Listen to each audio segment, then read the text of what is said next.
எத்தனை வகையான குழம்பு சாப்பிட்டாலும் லாஸ்ட்டில் கொஞ்சம் ரசம் கிடைக்குமா அப்படின்னு கேட்குற ரசட்டேரியன்களுக்காக இந்த பருப்பு ரசம் வாங்க செய்யலாமா? அதுக்கு முதல்ல வேக வச்ச பருப்பு, 2 தக்காளி நல்லா மசிச்சுட்டு சேர்த்துக்கலாம். கூடவே கொஞ்சம் தண்ணி, 1/4 டீஸ்பூன் மஞ்சள் தூள், 1/4 டீஸ்பூன் உப்பு சேர்த்துட்டு தக்காளி நல்லா வேகிற வரைக்கும் கொதிக்கட்டும்.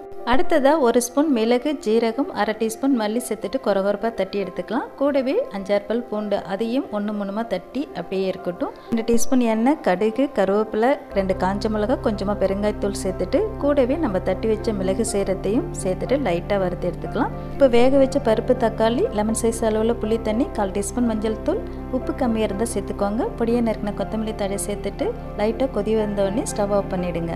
எப்படி நம்ம பருப்பு ரசம் சூப்பராக ரெடி ஆகிடுச்சா? எப்படி இருந்துன்னு சொல்லுங்கள். அப்படியே நல்லா காரசாரமான தவா ஃபிஷ் ஃப்ரை தாங்க செய்ய போகிறோம். அதுக்கு ஜாரில் 6 வரமிளகாய், 2 டேபிள் ஸ்பூன் மல்லி, சின்ன துண்டு இஞ்சி, 6 பல் பூண்டு, 1 வெங்காயம் பொடியை நறுக்குனது, கொஞ்சமாக கருவேப்பிலை, 1/2 டீஸ்பூன் ஜீரகம், 1/2 டீஸ்பூன் மிளகு, கொஞ்சமாக புளி தண்ணி, தேவையான அளவு உப்பு சேர்த்துட்டு நைஸாக அரைச்சிட்டு வந்துடலாம். இப்போ அரைச்சி விழுதுலேருந்து பாதி எடுத்து மீனோட எல்லா பக்கமும் மசாலாலாம் நல்லா கலந்த பிறகு இது 1/2 மணி நேரம் அப்படியே ஊறட்டும். அடுத்தது தோசைக்கல்லை சூடுபடுத்திட்டு தேவையான அளவு எண்ணெய், நம்ம கலந்து வச்ச மீனையும் சேர்த்துட்டு ஒரு 2 நிமிஷம் போல் ஸ்டவ் லோ ஃப்ளேமில் வச்சுட்டு பொரிச்சு எடுத்துடலாம். இப்போ மீன் வறுவல் ரெடி. இது அப்படியே இருக்கட்டும். அடுத்ததாக அதே தோசைக்கல்லில் நம்ம அரைச்ச மீதி விழுதையும் கொஞ்சமாக கருவேப்பிலையும் சேர்த்துட்டு இப்போ பொரிச்ச மீனை மசாலாவில் சேர்த்துடலாம். மசாலா கூட மீன் 2 நிமிஷம் போல் வேக வச்சு எடுத்தால் அவ்வளோதாங்க, தவா ஃபிஷ் ஃப்ரை ரெடி.